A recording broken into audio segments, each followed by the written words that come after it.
Oi, pessoal, tudo bom? Eu sou José Carlos Pinto falando com vocês aqui no canal Falando com Ciência sobre aspectos da educação, da ciência e da pesquisa que se faz no Brasil. A última semana foi repleta de mais notícias nas áreas de educação, ciência e pesquisa no Brasil, por conta das gestões caóticas, arcaicas, obscurantistas e anti-ciência que se estabeleceram nessas áreas no país nos últimos anos. No entanto, a gente deve sempre lembrar, como nos ensinou o professor Darcy Ribeiro, que a crise da educação no Brasil, em verdade, é um projeto.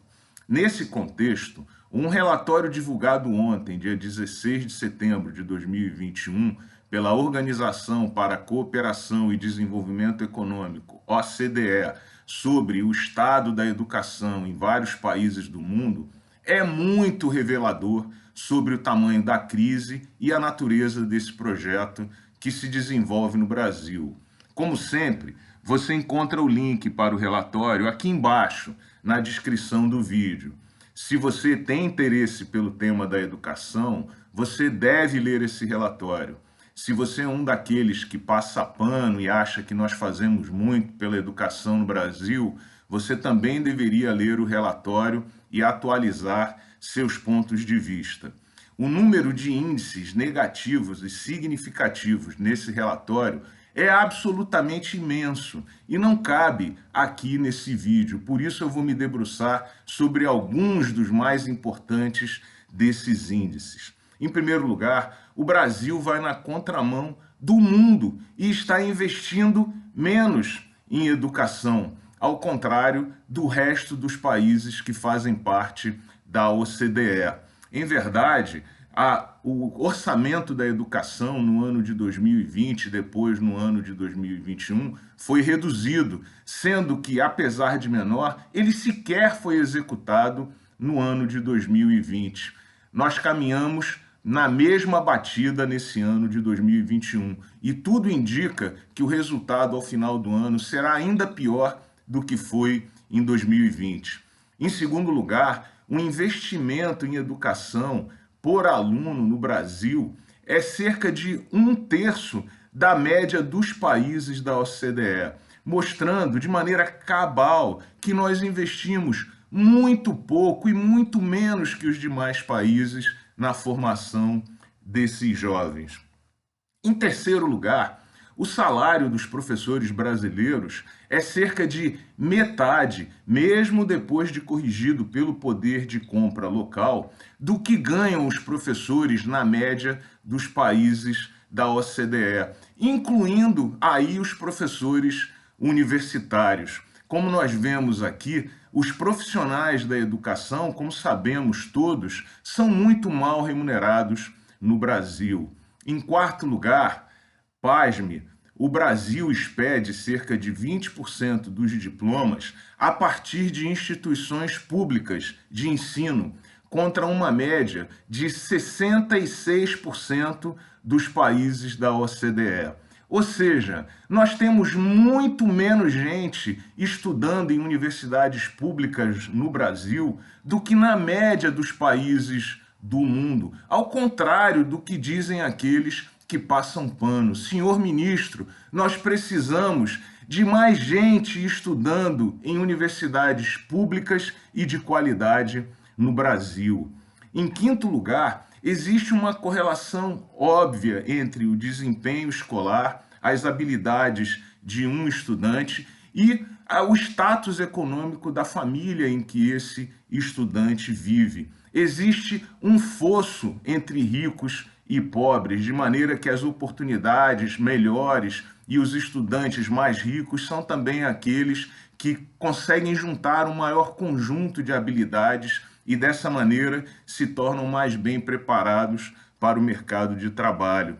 Essa situação, inclusive, deve piorar nos próximos anos, com o início, com a implementação da reforma do ensino médio, que tira os estudantes de sala de aula e ensina menos as disciplinas básicas a esses estudantes do ensino médio. Os ricos certamente continuarão estudando as disciplinas básicas, como sempre, nas escolas privadas.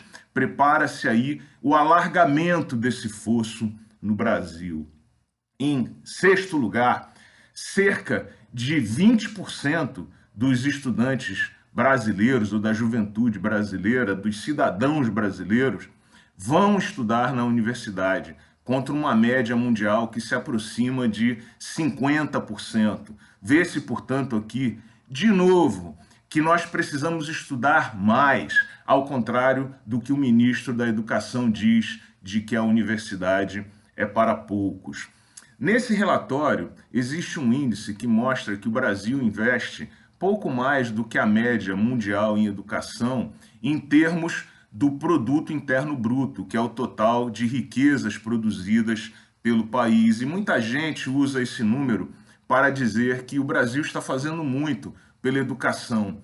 Balela, mentira, não se deixe levar por essa informação, por duas razões muito simples. Em primeiro lugar, porque o Brasil gasta mais da metade do seu orçamento para girar a dívida pública, para cumprir compromissos com banqueiros e, portanto, com a elite econômica brasileira. O orçamento brasileiro é uma ferramenta de transferência de recursos coletados de cidadãos de todo o Brasil para um conjunto pequeno de cidadãos brasileiros. Portanto, o que vemos aqui é que se trata de uma escolha, pagar banqueiros ao invés de investir em educação.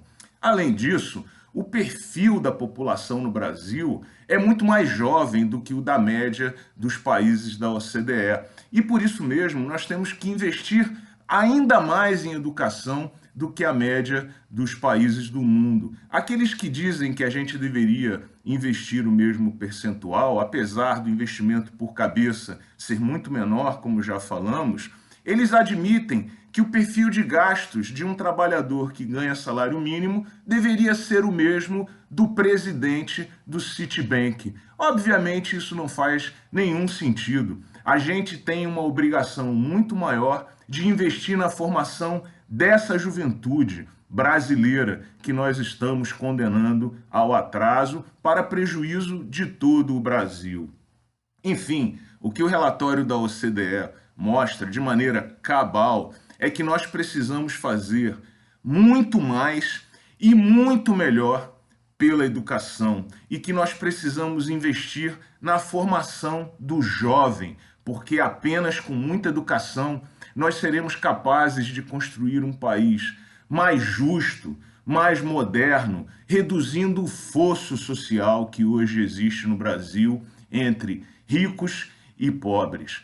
Como a gente vê aqui, enquanto nós não mudarmos isso, nós vamos continuar investindo na crise do país, ou, como nos ensinou Darcy Ribeiro, nesse projeto arcaico que interessa muito a uma parcela dos governantes e da elite econômica brasileira.